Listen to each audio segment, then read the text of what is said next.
that I can't hold on. Yeah, the shadow and the breaking dawn. I know the road will lead me so wrong. Should I let go or move on? Every step is like I'm losing. The more I fight, the more I keep bruising. The lines we cross, there's no excusing. Should I let go or move on?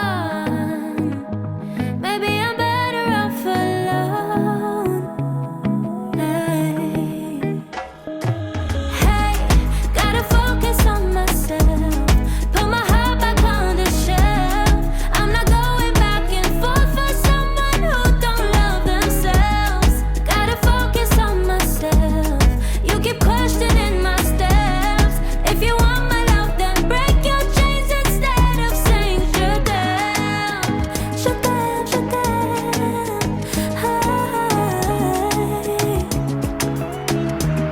Instead of saying je t'aime. Said you found yourself a keeper, but you couldn't even keep your word.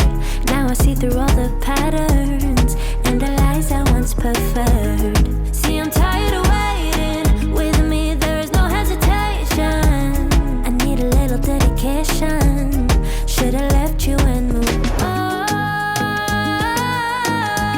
'Cause boy, I'm better off alone.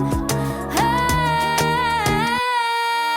hey, gotta focus on myself. Put my heart back on the shelf. I'm not going back and forth for someone who don't love themselves. Gotta focus on myself. You keep questioning my steps. If you want my love, then break your chains instead of saying je t'aime. Je t'aime, je t'aime. Instead of saying je t'aime. Je t'aime, je t'aime.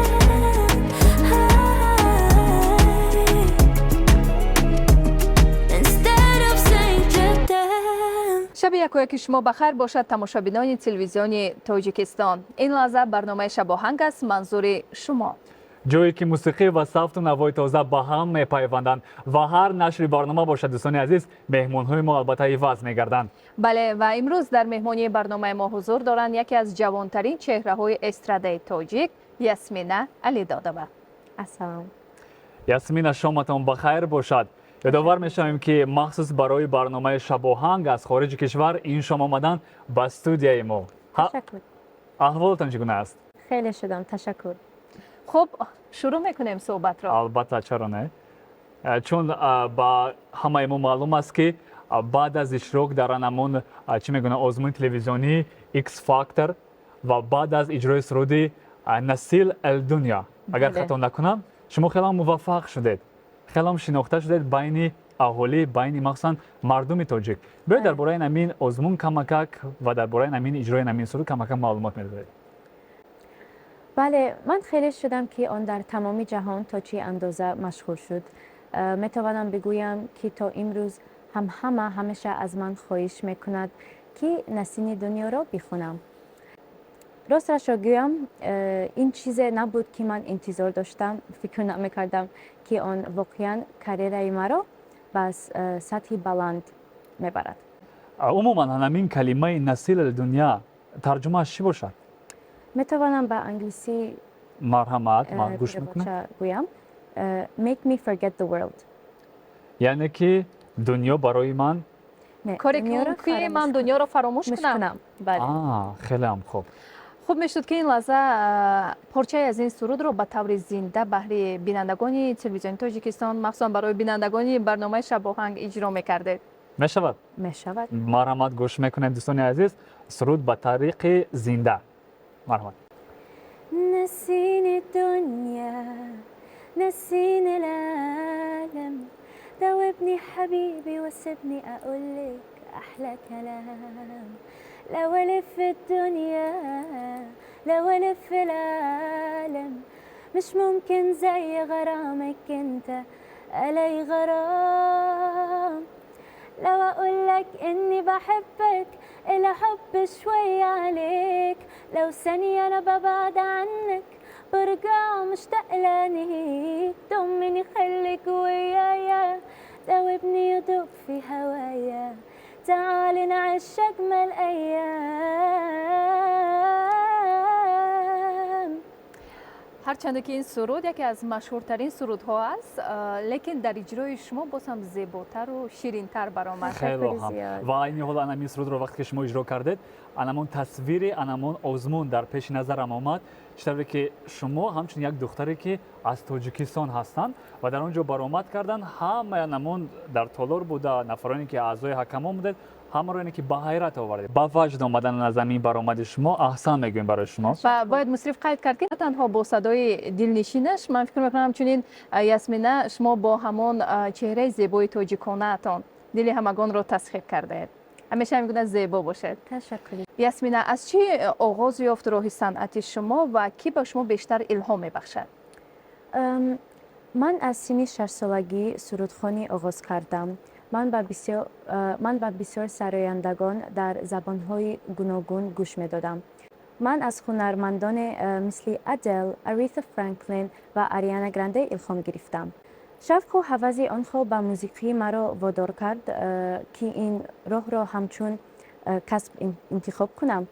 اصلا این مادرم بود که اولین شده استعداد مرا کشف کرد و توسط تجربه های زیاد من امروز به اینجا رسیدم. بهترین. واقعا در همه لحظه ها مادران یعنی که یک چی میگن، یک سهم خود رو میگذارند.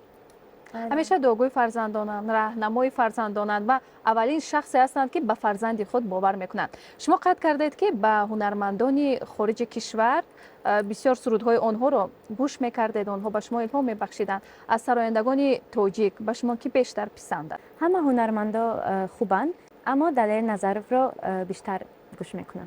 بهترین. خوش، اینجا علاقه ما فهمیدیم که کی برای شما بیشتر الهام میبخشد، یعنی که از چی شروع شدن همین روحی صنعت شما و چی میگویند در اویله یعنی که یگان هنرمند نبود؟ اصلا در اویله من کسی هنرمند نیست. همه ما در ساحه های گوناگون کار میکنیم. مثلا برادرم مکتوم فوتبال باز است و در دسته النصر دبی بازی میکنه. از اینجا بار میاد که یاسمینا در اویله شما یگان هنرمند نیست. بله. یگانه شما دستگیری میکنن؟ بله. هم پدر هم مادر راضی هستند که شما راه صنعت را انتخاب کردید و همه جانبه شما رو دستگیری میکنن. بله. از همه چیز مهم است فکر میکنم. همین دستگیری ها است که امروز یاسمینا بانو در آزمون‌های گوناگون اشتراک میکند. همچون یک دختر تاجیک، همچون یک هنرمند جوان تاجیک کوشش میکند که پیوسته وطن عزیز خود را معرفی کند. خوش، بینندگان عزیز، اینجا ما بسیار صحبت کردیم. خوب می شود که اینجا باز یک ترانه دیگر میشنویم. بله. در اجرای یاسمینا لیداد و همگی بعد از چند لحظه برمیگردیم با برنامه شب آهنگ بمانید.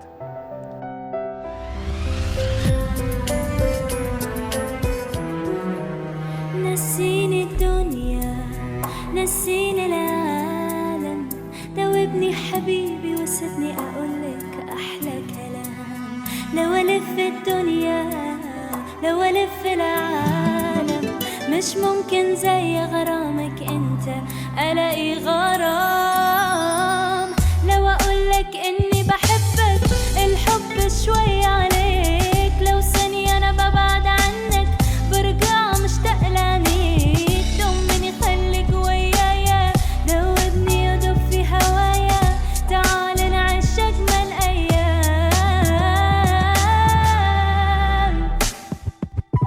كان أجمل يوم في حياتي يوم قابلتك يا حياتي، ما قدرتش أتحمل من غير ما أفكر لحظة، لقيتني بدوب في هواك.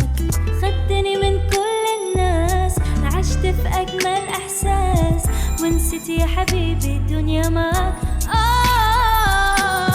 لو أقولك إني بحبك الحب شوي عليك، لو ثانية أنا ببعد عنك برجع مشتاق لعينيك. ضمني خليك ويايا، دوبني يدوب في هوايا، تعال نعيش أجمل أيام.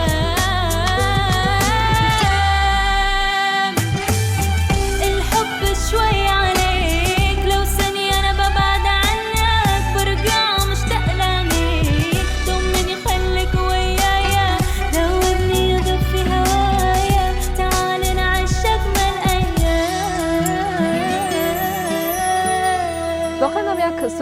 پیشین بود در اجرای هنرمند جوان یاسمین علیداد و تماشابینان عزیز یادآور میشم که برنامه شب آهنگ از این لحظت تقدیم از تلویزیون تاجیکستان. و دوستان عزیز فکر میکنم که برنامه متعارف باز هم جالبتر میگذرد، زیرا مهمانی ویژه داریم امشب در چی میگویند همین استودیوی بر هوای خود. یاسمینا، شما بار فکر کردید که بغیر از مخصوصا همین کسب هنرمندی یعنی که سراینده شدن یگان کسب دیگر رو انتخاب کرده باشید؟ در فکرتان باره بود یا اینکه دیگر کسب داشته باشد؟ بله، در کودکی آرزو داشتم که صاحب کار شوم. من فکر میکنم مصرف این سوال بیهوده نبود، زیرا بله. در پیش شما رو یک بازی خیلی هم جالب انتظار است. آماده اید؟ بله، تیارم. خب شروع میکنیم. دوستان عزیز، طوری که میدونیم عصر 21 عصر تکنیک و تکنولوژی معاصر و چگونه که میفهمیم خیلی هم رشد کرده ایستاده است. همه روزه یعنی که برنامه‌های نو، برنامه‌های جدید به مانند هوش مصنوعی یا اینکه اسکوسترنی اینتلکت و امروز ما تصمیم گرفتیم که عکس‌های شما رو با برنامه هوش مصنوعی یعنی که روان کرده کدام کسب‌ها بیشتر با همین چهره شما یعنی که موافق می‌شود. آماده هستید؟ توجه میکنیم به اکران. به اکران نظر میکنیم. طراح. یاسمینا، ما تا جای میدونیم شما به طراحی نیز ذوق دارید. بله، من میخوام همیشه لباسای زیبا پوشم. و لباسهایتان را خودتان انتخاب میکنید. بله.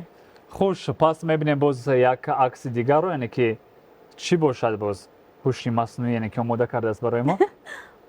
آموزگار، تیچر. واو. یاسمینا، باری شده است که به یگان کسی یگان چیز را آموخته باشد. من فکر میکنم من آموزگاری خوب میشوم. از بالا همون ما فکر می‌کنم. عینک‌ها معلومه، بله. کتاب در درس. لیکن در اونجا هرچند آموزگار فنی متماتیکا باشد، لیکن ما فکر میکنیم که شما آموزگار موسیقی میشوید. شاید در آینده شما شاگردان خود رو پیدا کنید، تربیت کنید. بله، لیکن من دوست می‌دارم کتابخوانی رو. هر شخصی که بیشتر کتاب میخواند البته جهانی معنوی خویش را غنی میگرداند و کتاب بهترین دوست انسان است. بیهوده نمیگویند. واو. یاسمینا، Yes، عکس بله. بردار. نقص میبینید عکس گیری را. بله، من کجای روم فقط صورت میگیرم. فقط صورت میگیره. فقط. تماشابینان عزیز باید خط کرد که پیش از آغاز برنامه نیز یاسمینا یک چند عکس زیبا در استودیوی ما نیز گرفت. میگذاریم باز با عکس نوبتی. فکر میکنم که یک چند عکس دیگر نیز هستن در اینجا. خوش. واو. یاسمینا طبیب. نه. هیچ نقص گاه. میبینید. این از همه کاری دشوار است، من میترسم. یعنی که نه. فکر میکنم که با اتمام رسیدن همین عکس‌ها و هوش مصنوعی وابسته به همین چهره شما همین گونه کسب رو که موافق دانسته است و با فکر من از همه که کسبی که بیشتر برایشان یعنی که مناسب است این هم همون کسب اول یعنی که دیزاینر، طراحی لباسا. لیکن آن همه کسبایی که این لحظه پیشنهاد کردید غیر از طبیب همش به یاسمینا پسند است. بله. ذوق هم دارد.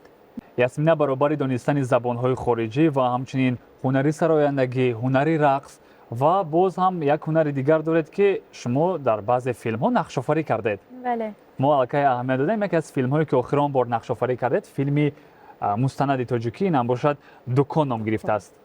بیاید درباره همین هنر نقش آفرینیتون برای ما کمی صحبت می‌کنید. چگونه شما رو انتخاب کردن در همین فیلم دکان؟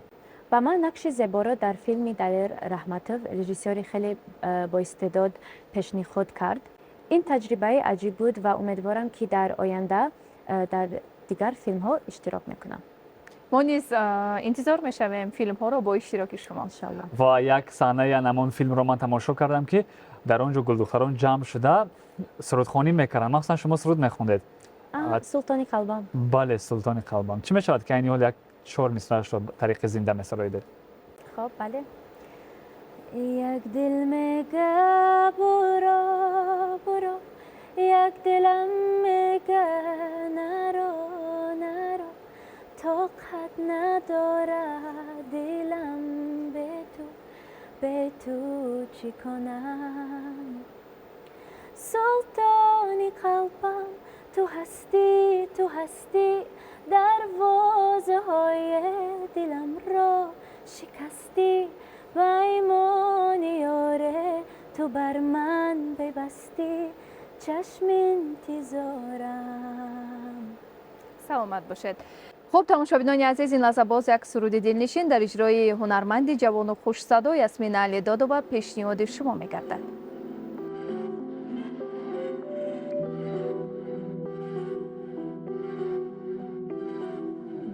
أنا لي ليالي ما شفناهم وانت نمت كنت في منامي عطيتك فرصة ومرة وجوج وانت ما يخسي غزالي أنا لي ليالي ما شفناهم وانت نمت كنت في منامي عطيتك فرصة ومرة وجوج وانت ما يخسي غزالي أشوفك خيالي انت غزالي أشوفك خيالي انت غزالي أنا لي ليالي ما شفناهم وانت نمت كنت في منامي عطيتك فرصة ومرة وجوج وانت ما يخسي غزالي وإذا غادي نطيرو بجوج بس انت قصك جناحي وانا قاعدة نشوفك ترى الفوق كيف بغيتي يكون مرالي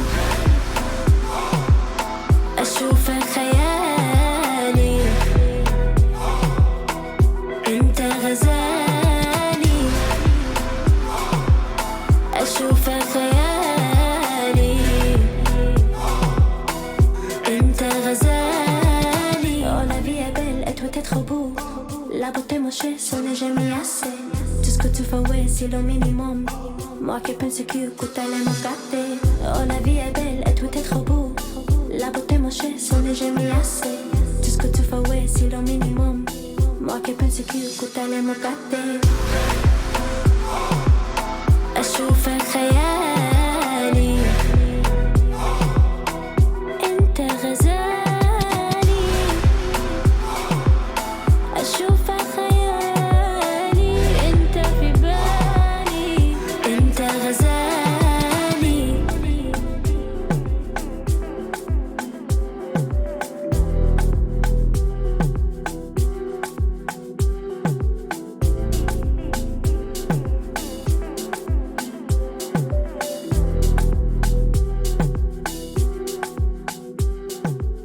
بینندگان عزیز، برنامه شب آهنگ همان ادامه دارد. یادآور میشم که هر هفته روزهای شنبه در همین وقت و ساعت این برنامه را میتوانید از تلویزیون تاجیکستان حتما تماشا کرده باشید. و این شام در مهمانی ما هستند. بار دیگر مهمان را برای شما معرفی میکنیم. یاسمین علیدادووا. فکر میکنم خسته نشدید؟ نه. پس صحبت را ادامه میدهیم. یاسمین، بیشتر هنرمندان خارجی به خود لقب سیفدنیم دارند. شما نیز همین گونه یاسمین مونلاین معرفی شده اید. میتوانید همین را بهر تماشابینان شرح دهید. چی معنا دارد مونلایت؟ نام من یاسمین است و همچون هنرمند من میخوام موزیکی من مثل نوری ماه باشد. چیزی که میتواند آدمان را در لحظه های دشوار آرامی و خوشحالی بخشد. تا جای ما فهمیدیم مونلایت ترجمهش ماه و نور است. یعنی شما لحظه های دشوار زندگی رو در تنهایی مثل ماه پس سر کرده اید. بله، گپ شما درست. ما لکه پای بردیم که مخصوصا همین لقب شما اینه که مونلایت و در تمام جهان با همین لقب شما رو میشناسن. بله. چند لحظه پیش شما گفتید که هنرمندان دوست داشته شما با مانند ادل میباشد دریان میشود که اگه چهار مثل دیگر طریق زنده از همین هنرمندان دوست داشته خودش رو کرده باشه. بله. All I ask is if this is my last night with you. Hold me like I'm more than just a friend. Give me a memory I can use. Take me by the hand while we do what lovers do. It matters how this ends. 'Cause what if I never love again? بهترین. یاسمین، ما روزهای نزدیک از شما سرود با زبان تاجیکی انتظار شود؟ بله، سرود تیار است و نزدیکی انتظار شود. پس ما نیز منتظر میشویم و همین چی میگن صفحه اجتماعی رو ما یعنی که کوفتوکوب کردیم دیدیم که با بسیاری هنرمندان شما همکاری کردید. از هنرمندان خودمون این فاروق حسنوف میباشد دوی دارد همراه آنها و از هنرمندان خارجی باشه به مانند MC دونی. بیایید درباره همین همکاری های شما با هنرمندان خارجی MC دونی چگونه آغاز شد؟ کمک معلومات میدادید. این ایده دونی و دیجی دوید بود. آنها با من تماس گرفتند و پرسیدند که آیا میخوام قسمی این لایحه باشم و من فوراً راضی شدم. آنها هنرمندانی خیلی مشهورند و کار کردن با آنها برای من یک لذت بود. همچنین این سرود موفق شد. ما زلکه دیدیم در صفحه اجتماعی که بسیار نفران زیر همین سرود نوارهای خود را البته ثبت میکردند و یک چی میگن کلابوراسیا، یک همکاری خیلی هم جالب شد. اصلا میگویم و در آینده نزدیک نیست باز منتظر هستیم از شما مخصوصا همین گونه همکاریان، همین گونه دوئت های نو و نو را. بله انتظار شوین. یاسمین این لحظه باشد باز یک بازی جالب پیشنهاد شما میگردد. ما با شما سوال میدهیم، شما باشید توسط نوشتجات پایانه به ما پاسخ میدهید. مرحمت. آماده است؟ بله. مرحمت. خوش. بس. شروع میکنیم. اولین سوال چنین است. صحنه رو برای شهرت انتخاب کرده؟ نه. با مخلصان خود در اینستاگرام جواب میدهید؟ ها. دویما. سرود خواندن رو در ماشین دوست می‌دارید؟ ها. راست است که هنر طبق تراشی نیز دارید؟ نه. نه. باری از مکتب درس گریزی کرده اید؟ نه. پیش از خواب شیرینی میخورید؟ یگان حیوانی خانگی دارید؟ بله گربه دارم. بهتره. اصلا میگم یعنی که خیلی هم خوب از اوده همین چیز برآمدید، همین بخش برآمدید. بهای شما 5. یاسمینه میخواستیم بفهمیم که در راه صنعت برای شما همچون یک هنرمند جوان مهمتر از همه کدام خصلت است؟ من فکر میکنم که مهمترین چیز در هنری من این انتظام و پیوستگی است. تا توانم استعدادم را در سطحی خوب نگاه دارم، اما همزمان به نظر من مهمترین چیز در هنری هر کس صادق ماندن به خود است. واقعا هم انسانی که به خود باوری دارد این علاقه نیمی موفقیت است و چون شما برای خود یعنی که باوری دارید و دویما یعنی که خودتان رو یعنی چی میگویند تسلی میدید، همین چی میگویند هنری خود رو تقویت میبخشید، ما اصلا برای شما میگوییم. واقعا هم یاسمین نوبسته از سن و سال جوانی خود پیوسته کوشش و تلاش می‌ورزد تا هنر خود را صیقل دهد و همچنین توسط همین هنرش در آزمون‌های بین‌المللی اشتراک کرده معرفیگر دولتی خود باشد. ما با شما تشکر میگوییم که این شما آمدید و مخصوصا وقتی خود را با بینندگان ما با همین چی میگم برنامه شب آهنگ گذراندید و در فرجام چی گفتنی ها دارید بهر بیننده ما؟ تشکر زیاد برای دعوت. برنامه خیلی خوب بود. تمنی آن رو میکنیم که دائما موفق باشید، پیشرفته باشید و چطوره که همین گونه مونلایت یعنی که دائما بدرخشید و در لحظه های تاریکی نوربخش باشد. سپاس میگم برای شما. تماشا ببینید عزیز، سولی چند لحظه ها بود پیشنهاد شما برنامه شب آهنگ. راویان برنامه بودیم من مصرف امانشاه و همکارم نرگس عبدالرحمن. ما با شما خیر و خوش کردن نمیخواهیم، لیکن وقتی جدا گردیده به برنامه ما به انجام میرسد و میخوریم چون هر وقته در هفته این بعد با تلویزیون تاجیکستان بمانید. Always something that remind me of you, habibi. Habibi, my baby. And no one can replace the love I feel inside. I can feel it stronger during moonlight. Memories of you, they resurface. Yearning for your love, it makes me nervous. Yeah. Who would have thought that we would be strangers? You told me you'd be there through thick and thin. My heart is broken. You left me in pieces. No turning back, no turning back, no turning back. You were my chosen. Now I'm standing speechless. No turning back, no turning back, no turning back. Light a candle trying to set the mood right, but nothing seems to be working. I can't lie, this is hurting. Yeah. Who would have thought that we would be strangers?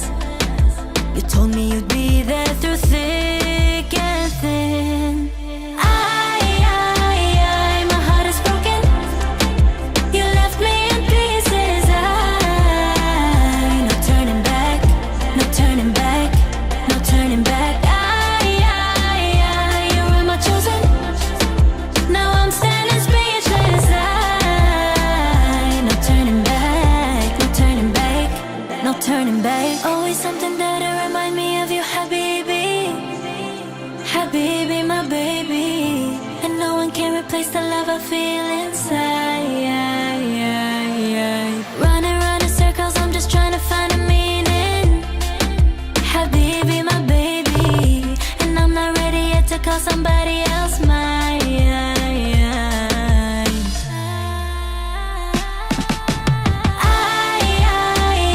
My heart is broken. You left me in pieces. No turning back, no turning back, no turning back. You were my chosen. Now I'm standing speechless. No turning back, no turning back, no turning back. My heart is broken. You left me in pieces. No turning back, no turning back, no turning back. You were my chosen. Now I'm standing speechless.